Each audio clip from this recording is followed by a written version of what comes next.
Saya melihat satu indikator nih yang bisa kita melihat dari ke belakang dan kita bisa memprediksi ke depan. Itu soal survei, tapi ini survei benar-benar survei kredibel karena dilakukan oleh lembaga internasional, yaitu tentang IQ rata-rata Indonesia, rakyat Indonesia. Itu yang poin yang amat sangat penting. Buat saya kayak kalau kita mau bekerja di poin ini, maka Indonesia bakal luar biasa. Tapi kalau kita mengesampingkan atau kita mengabaikan poin ini, maka Indonesia bakal hancur. Bagaimana setiap dimensi dalam kehidupan manusia, kehidupan masyarakat, kehidupan lingkungan, sampai kehidupan bernegara itu ditata dan diatur. Jadi kalau dalam 10 tahun itu sampai membuat IQ turun sampai 11 poin itu, apa yang dilakukan oleh pemerintah? Apa yang dilakukan oleh pemimpin negara ini?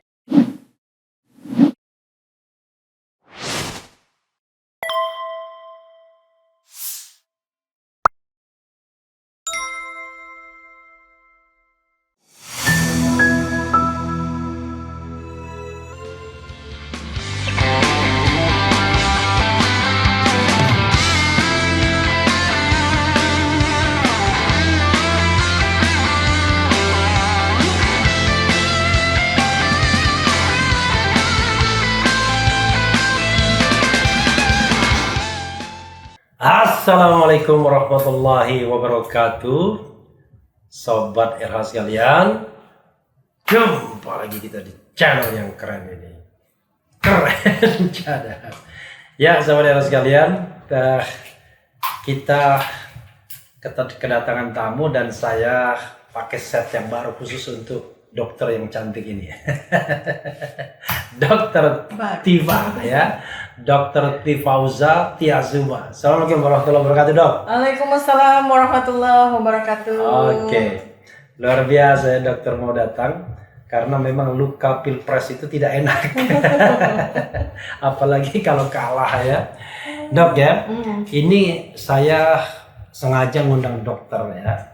Saya tahu dokter kan tentu seorang terapis tidak hanya fisik tapi juga mental dan psikologi ya. Jadi pengobat mental dan psikologi serta fisik. Kita tahu pilpres sudah usai. Tapi siapa bilang usai semuanya kan? Ya kayak saya lah.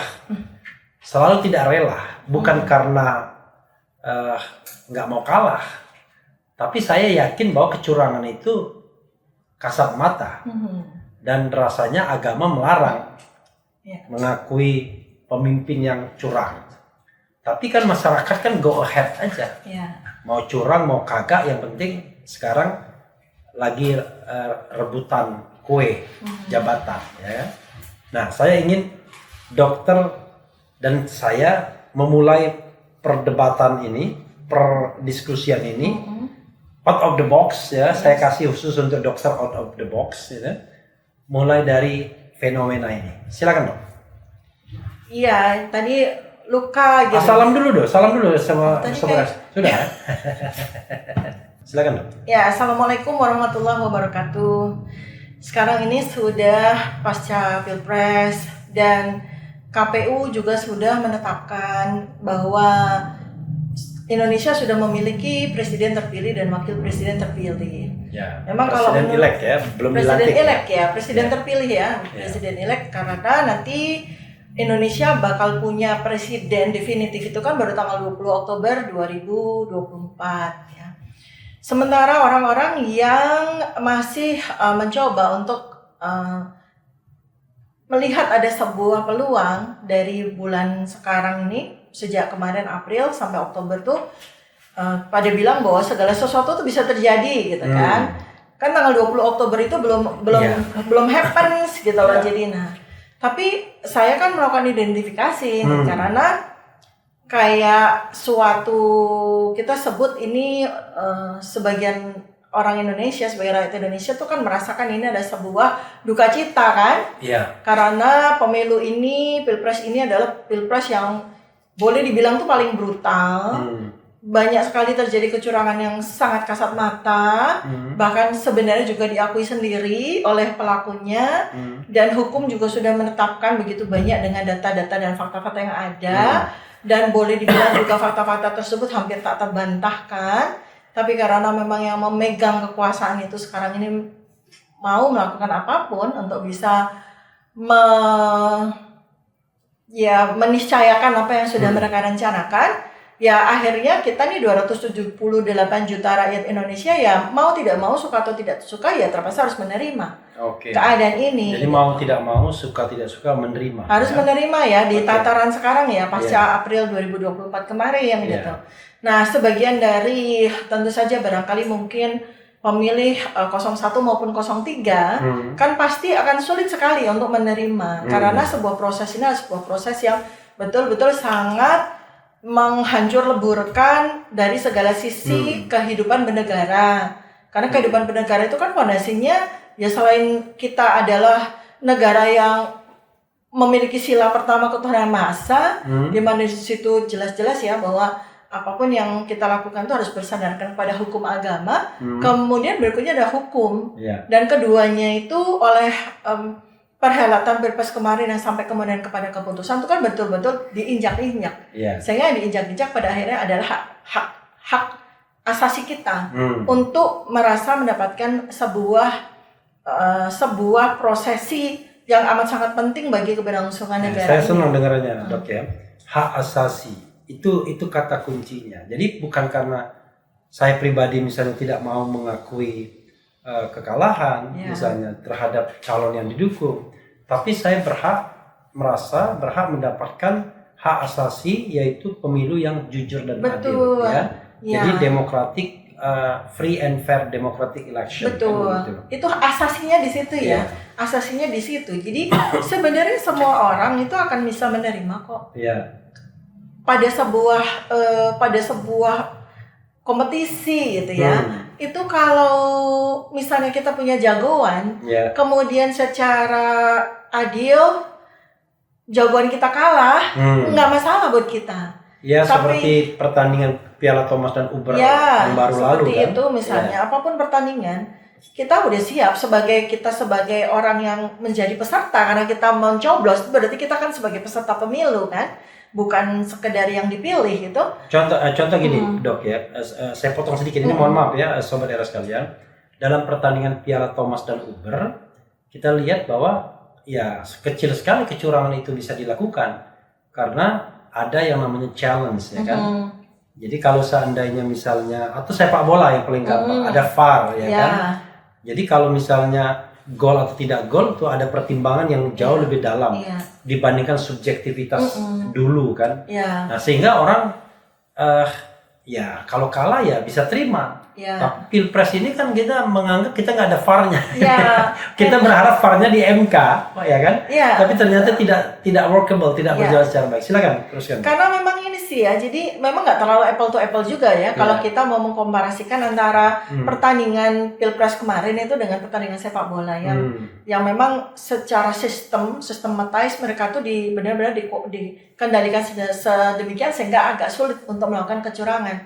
Tetapi ketika Pilpres ini kan kita sudah tahu bahwa sistem itu dikuasai oleh satu tangan dan tangan itu memiliki kehendak untuk jelas-jelas dari awal itu untuk menggolkan atau memenangkan salah satu dari tiga itu. Nah kita bisa apa di situ? Nah itulah asasi kita yang terenggut pada saat itu. Asasi kita sebagai manusia yang merupakan warga negara di suatu negara yang sebenarnya rakyat itu memiliki negara itu dicabut seketika seperti itu. Jadi sehingga agak sulit juga buat kita untuk menerima ketidakfairnessan dalam perhelatan Pilpres kemarin dan itu yang mungkin saya sepakat dengan Bang Refli mengatakan itulah yang menimbulkan luka gitu ya. Nah ini dokter nih bertindak karena luka nih kan, luka menimbulkan sakit dan seterusnya maka dokter mesti bertindak nih kan. Iya, intinya adalah misalnya ya, orang seperti saya misalnya yang tidak mau menerima kekalahan bukan karena jiwanya, tapi karena merasa bahwa ini adalah kecurangan yang dilegalkan. Itu bagaimana sebaiknya bersikap ke depan karena bagaimanapun the life must go on ya kan? Gitu. Jadi tidak boleh kita berhenti. Bikin podcast seperti ini harus terus untuk mengedukasi masyarakat. Tapi di sisi lain kita selalu dibayangi oleh sebuah kondisi bahwa ini presiden dan wakil presiden curang. Jadi apa-apa yang berkembang yang menjadi agenda pembangunan mereka ke depan, misalnya mereka mereka merekrut menteri dan lain sebagainya, kita kok merasa ngapain saya membahas mereka atau mereka curang. Tapi kan tidak mungkin kita tidak bahas mereka sama sekali kan ke depannya. Silakan dok. Sebetulnya kita ini udah dilatih untuk menerima kecurangan itu udah 10 tahun ini kan. Ya. Artinya bangsa kita ini udah dilatih, udah terlatih dan jadi sebenarnya ini adalah sebuah keberlanjutan dari sebuah kecurangan kan. Sebenarnya begitu ya. Cuma aktornya aja yang dimenangkan itu beda. Tapi yang dimenangkan beda tapi agennya sama. Betul, agennya sama, caranya sama sehingga ya udah ternyata juga sebagian rakyat juga menyenangi kecurangan itu dan mereka berkontribusi di dalamnya. Bahkan berpesta mereka. Bahkan berpesta. Nah, jadi sekarang saya pengen sampaikannya gini ya. Jadi pertama adalah seandainya ada sebuah keniscayaan bagi negara ini, kan mau nggak mau kita harus acceptance, ya kan? Artinya kita harus melihat kepada apa maksud Allah SWT dan keadaan ini. Ya, jadi ada dua kemungkinan. Satu, apakah memang kita harus semacam muhasabah bahwa karena kan Rasulullah Shallallahu Alaihi Wasallam juga mengatakan kan bahwa pemimpin itu kan cerminan dari rakyatnya, ya kan? Seperti apa pemimpin begitulah wajah rakyatnya. Nah inilah yang buat kita mesti refleksi. 10 tahun kemarin kita memiliki pemimpin yang seperti itu, jangan-jangan rakyatnya itu mostly memang seperti perilaku dan sebagainya dari pemimpin tersebut, gitu. Nah sekarang ketika ternyata keniscayaan yang ada adalah bahwa kita juga diberikan sekarang pemimpin yang seperti itu, maka kita mesti harus refleksi juga. Jangan-jangan memang kita itu masih rakyat itu masih berprofil seperti yang sekarang ini menjadi pemimpin yang sudah terpilih ini, gitu. Artinya dokter ingin mengatakan ya sudahlah, Anda nggak usah mengeluh. Ya, karena pemimpin terpilih itu adalah cermin dari rakyat. Ya, kemudian yang kedua. Jadi begitulah rakyatnya, ya begitulah pemimpinnya akhirnya. Sudah kita terima aja. Betul, kalau kita memang kepengen punya pemimpin yang excellent dengan syarat-syarat excellence yang kita mau, ya rakyat dulu berubah. Jadi itu kan sebuah hikmah yang menurut saya itu luar biasa di situ. Kemudian yang kedua. Artinya level rakyat kita di sini sama seperti misalnya gini. Ada tim salah satu paslon mengatakan kui sing paling pinter itu Anies ya kan, tapi yang terpilih Prabowo. Ini maksudnya apa? Artinya ada kan kita bisa lihat ya, ternyata yang paling pinter itu tidak terpilih. Why?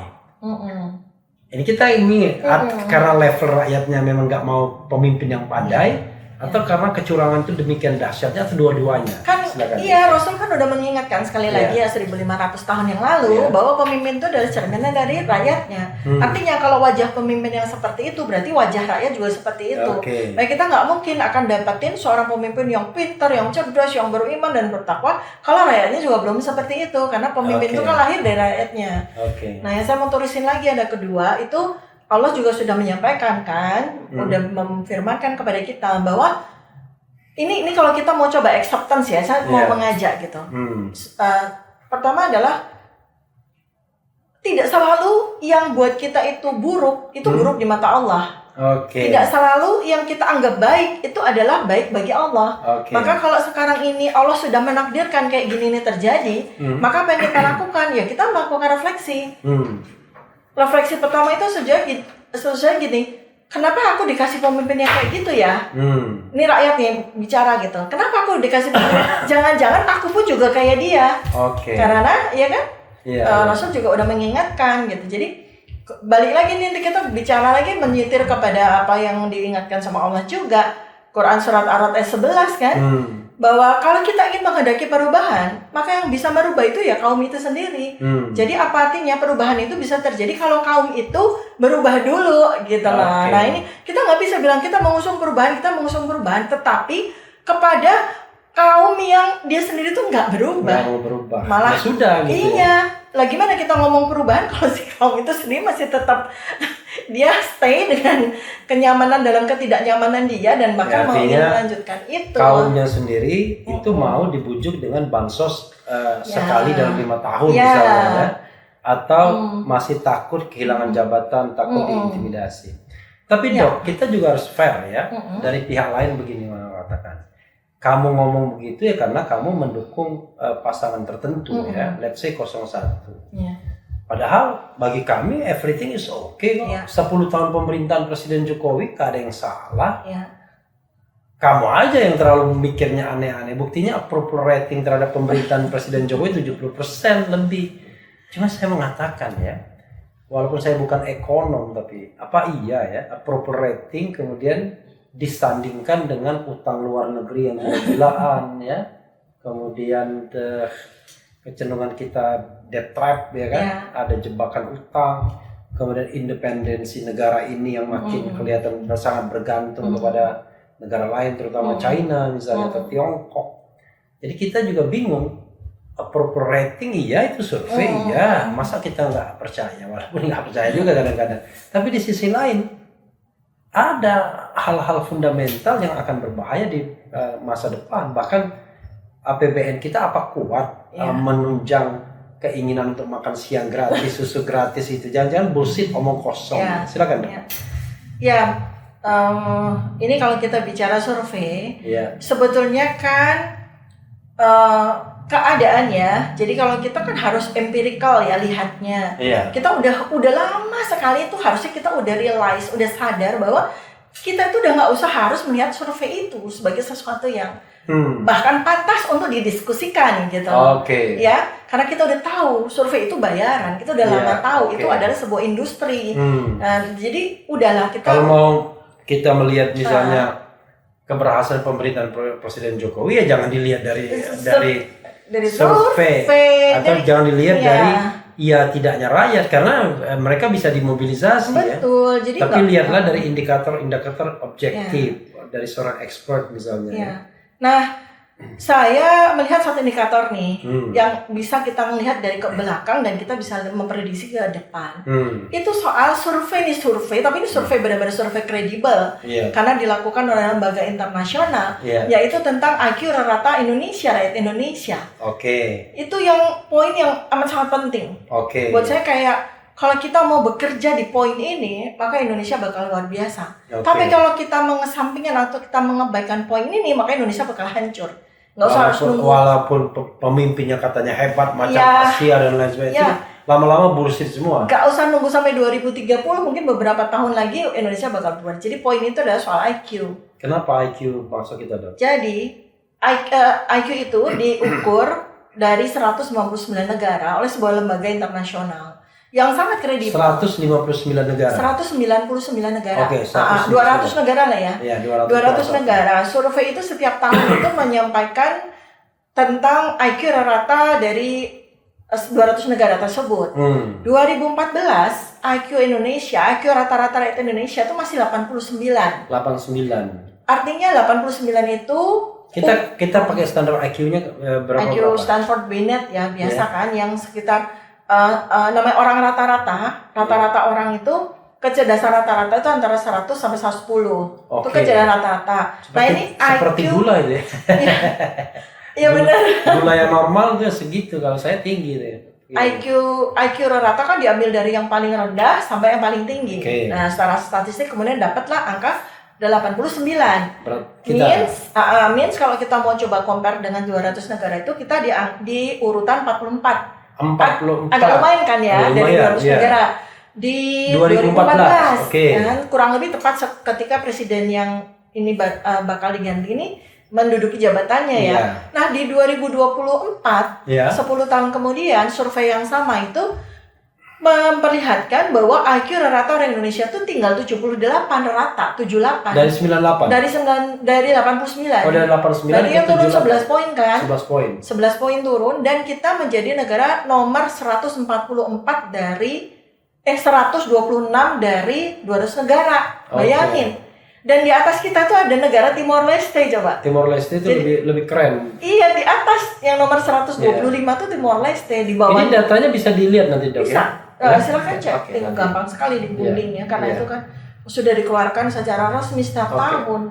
Nah, dari sisi IQ itu kan banyak sekali dimensi yang mengakibatkan munculnya nilai IQ itu, mulai dari status gizi, mulai dari strata ekonomi, kemudian mulai dari kualitas pendidikan, kemudian kualitas pendidikan sendiri, ya kan? Kemudian mulai dari determinasinya itu kan banyak, seperti bagaimana harmonisasi antara keluarga dengan lingkungan dan sebagainya itu banyak banget termasuk sampai ke sanitasi, higienitas lingkungan dan sebagainya. Itu semua dimensi yang kemudian menghasilkan nilai IQ. Jadi nilai IQ itu enggak hanya menunjukkan bagaimana sebuah kualitas otak itu diukur dengan sebuah skala, bukan. Tapi itu menunjukkan bagaimana setiap dimensi dalam kehidupan manusia, kehidupan masyarakat, kehidupan lingkungan, sampai kehidupan bernegara itu ditata dan diatur.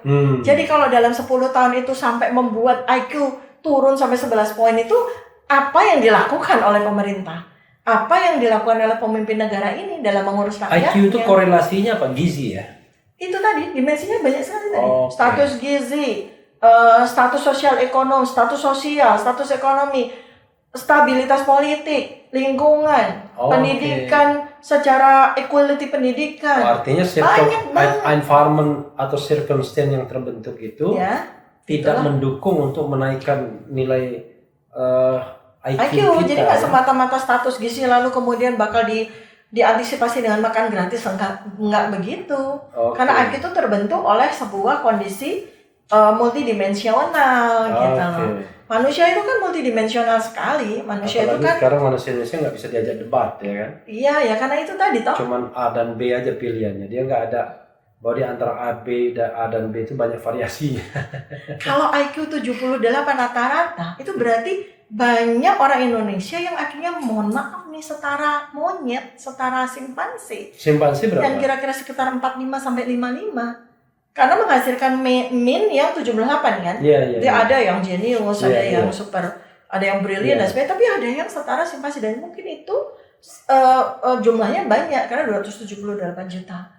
Khawatirnya kalau misalnya kita bikin irisan statistik, khawatirnya saya tuh dari 278 juta rakyat itu yang setara simpanse IQ-nya tuh mungkin sekitar 50 jutaan, kan ngeri. Iya. Karena itu kan sangat mengganggu kan, 50 juta orang dengan IQ setara simpanse itu kan sangat mengganggu. Jadi itu nggak mungkin bisa dimobilisasi, tidak mungkin bisa digerakkan sebagai sumber daya manusia yang bisa diharapkan ya. Jadi beban sangat ya? jadi beban kan. Nah, belum lagi kalau kita bicara itu di atasnya. Itu baru dari aspek tersebut ya.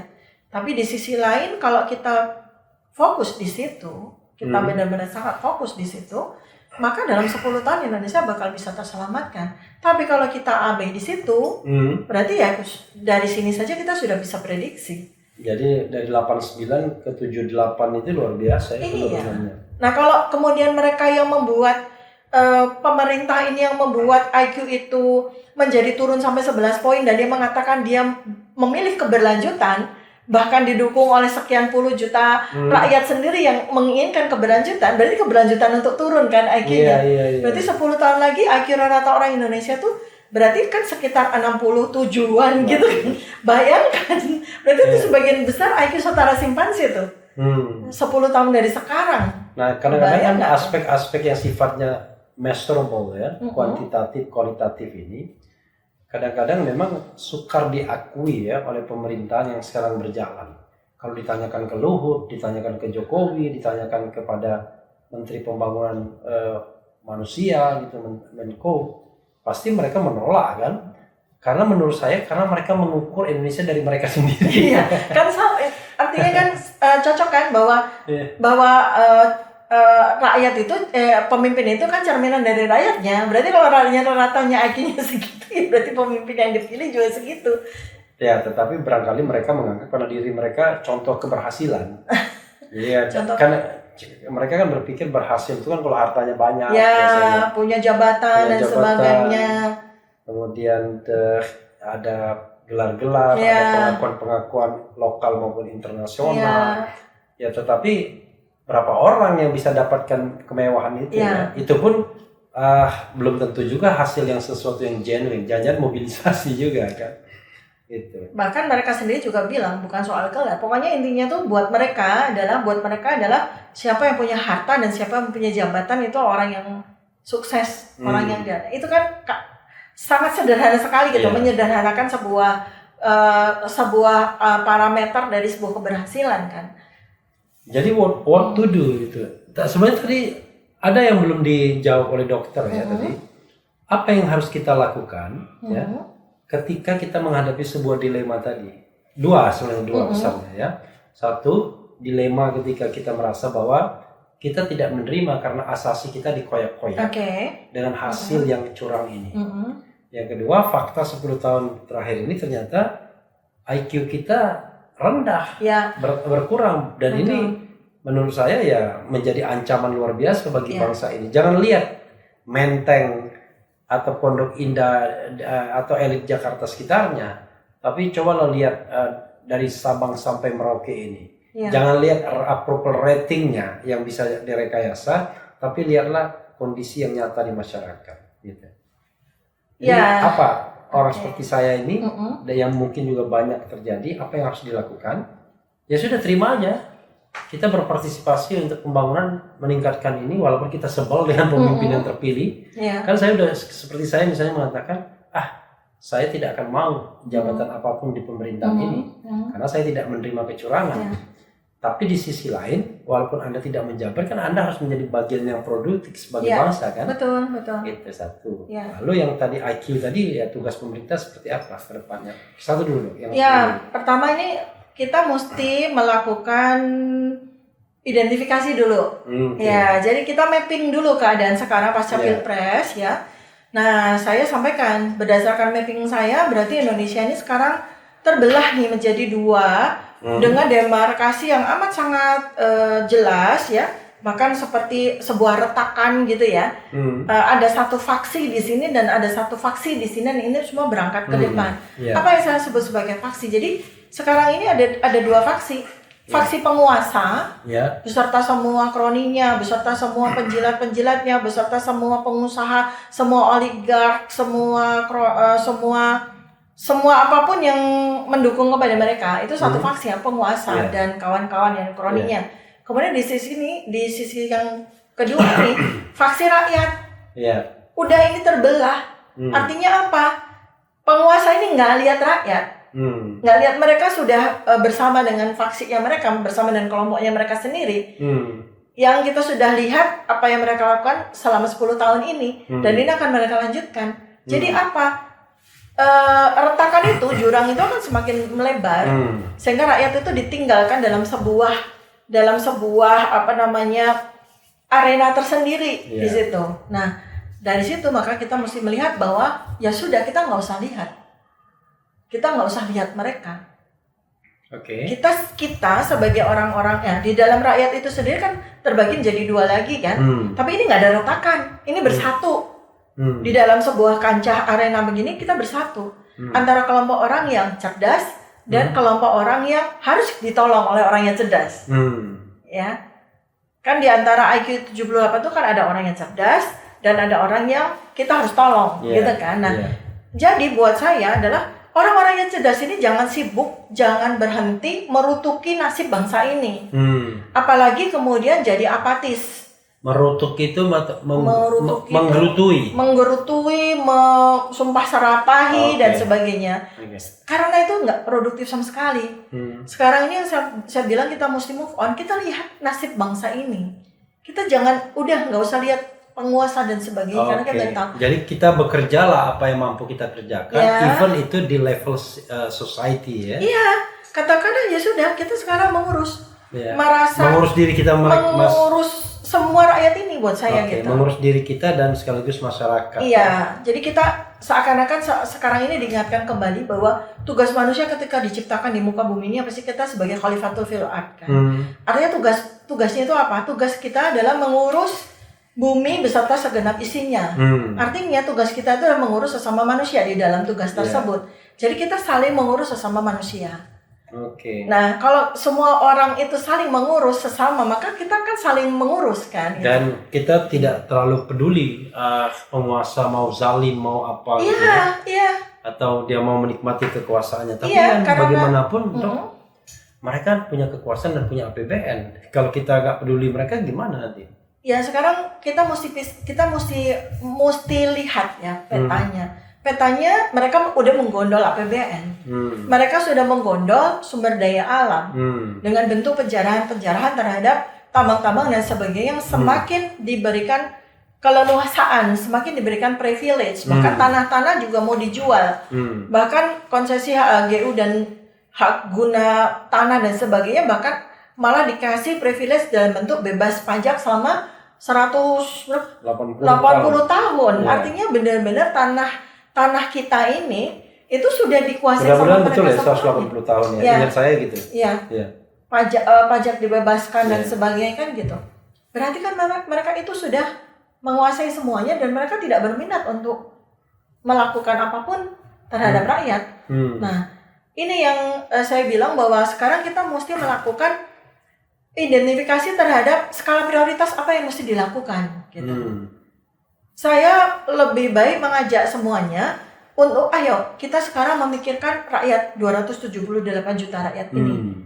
Karena entoh kita 10 tahun itu udah dibiasa menjadi rakyat yatim piatu. Mereka ini, si faksi penguasa itu melihat rakyat itu hanya sebagai sapi perahan kok. Ini kata seorang penulis yang dia adalah seorang forecaster ya, seorang futurolog namanya George Orwell. Itu sudah ditulis dari tahun 1945 dalam salah satu dari 2 novel fenomenalnya, yaitu Animal Farm. Animal Farm itu dia bikin fabel gitu ya. Jadi dia menunjukkan melakukan fabel keadaan rakyat itu dia lihat sebagai manusia itu sebagai binatang gitu. Disitulah ya si George Orwell mengatakan bahwa penguasa, which mean itu adalah manusia itu udah nggak ngurusin kita semua binatang gitu loh. Udah sekarang kita nggak usah ngurusin mereka, kita ngurus kita aja gitu kata si Animal Farm. Jadi kita lebih baik kita mengurus sesama rakyat aja. Kita mengurus sesama rakyat aja. Karena beberapa kali juga kisah dari kaum-kaum terdahulu yang ditulis dalam kitabullah itu kan, itu kan kalau memang kita punya kekuatan untuk melawan kezaliman dalam bentuk peperangan whatever, maka kita lakukan itu. Tapi kalau kita belum punya kekuatan itu, ya kita himpun dulu, kita hijrah dulu. Kan udah dicontohkan oleh 2 rasul kan, Rasulullah, Nabi Muhammad SAW dan Nabi Musa alaihissalam. Dua-duanya kan melakukan hijrah. Diperintahkan sama Allah, karena kamu nggak punya kekuatan melawan penguasa, ya kamu hijrah dulu. Hijrah itu kan bukan dalam arti hijrah tempat tinggal dan sebagainya, yang itu mereka lakukan kan. Jadi Nabi Muhammad SAW kan menghijrahkan beliau beserta rakyatnya dari Makkah ke Madinah gitu kan. Nah kalau Nabi Musa AS kan dari Mesir kemudian pindah ke Palestina. Iya, pindah ke Kanaan gitu kan, seperti itu. Jadi memang itu diperintahkan. Karena apa? Karena pada saat itu kekuatannya belum mampu untuk melawan penguasa yang zalim. Jadi diberikan waktu dulu untuk menghimpun kekuatan. Nah, buat saya soal hijrah ini itu yang saya mau jadikan itu sebagai bagaimana kita melakukan aktualisasi hijrah itu. Barangkali mungkin inilah kebaikan yang katakanlah dalam keburukan itu kita harus bisa melihat jangan-jangan ini adalah kebaikan menurut Allah. Jadi kita lakukan itu. Bagaimana kita menghijrahkan ayat ini. Menghijrahkan ayat ini untuk dia memiliki kapasitas-kapasitas yang setara sehingga kelak rakyat pantas untuk punya pemimpin yang sepantas dari rakyatnya yang sudah hijrah ini. Dari keimanannya, dari ketakwanya, dari kecerdasannya, dari bagaimana ketaatannya terhadap Allah, bagaimana dia menyadari dirinya itu sebagai seorang manusia yang harus cerdas, harus punya kapasitas gitu kan. Artinya adalah terlepas dari pemerintahannya siapa, apalagi kita misalnya menganggap ini bukanlah pemerintahan yang bakal amanah, ya sudah, kita mengurus diri kita sendiri. Iya, untuk apa? Wah, enak sekali nih pemerintah. Enggak juga ya, enggak juga. Karena kalau kita sibuk untuk merutuki, sibuk untuk tentu saja kita enggak boleh meratapi keadaan nasib bangsa ini dan sebagainya. Kita enggak punya waktu untuk bagaimana kita mempersiapkan di masa depan untuk kemenangan rakyat ini. Kemenangan rakyat yang ingin digapai, tentu saja kita bakal, kalau kita sekarang berjuang untuk bagaimana rakyat itu benar-benar bisa menjadi rakyat yang berkualitas, maka suatu ketika nanti kita akan diberikan pemimpin yang berkualitas, cocok sama rakyatnya. Pemimpin yang berkualitas akan lahir dari rakyat berkualitas. Tapi pemimpin yang amburadul lahir dari rakyat amburadul, kan itu. Jadi itulah yang sekarang ini harus kita terima. Oke, gitu. luar biasa ya. Iya, saudara sekalian, itu kata kuncinya ya. Jadi kalau Anda tidak mau menerima kepemimpinan sekarang dalam pengertian bahwa masih ada luka pemilu karena kecurangan, ya sudah, jangan berlarut-larut ya. Jangan berlarut-larut. Segera move on, urus diri Anda sendiri, tingkatkan kualitas, kualitas masyarakatnya juga. Karena kalau masyarakatnya meningkat, ya insya Allah baru kemudian kita mendapatkan pemimpin yang cerdas dan amanah. Pantas ya. Gitu. Kita bukan lagi pemimpin diri. yang katanya Anies paling pinter, tapi yang terpilih Prabowo. Ya. Kita bingung kenapa begitu. Biasanya kan yang paling barang itu yang paling bagus yang terpilih ya.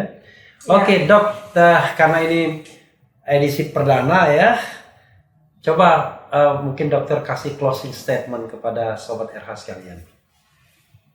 Pertama, PR-nya adalah kita segera move on, kita refleksi, ya, sekali lagi bahwa kalau kita ingin berubah menjadi sebuah negara yang maju, maka kita harus memantaskan diri kita untuk bisa menerima keberadaan negara maju itu. Dengan cara, ya kita mengubah diri kita menjadi rakyat, menjadi manusia yang berkualitas, sehingga nanti kita juga pantas untuk mendapatkan pemimpin yang berkualitas, dan kita pantas untuk mendiami negara yang berkualitas karena rakyatnya berkualitas. Oke.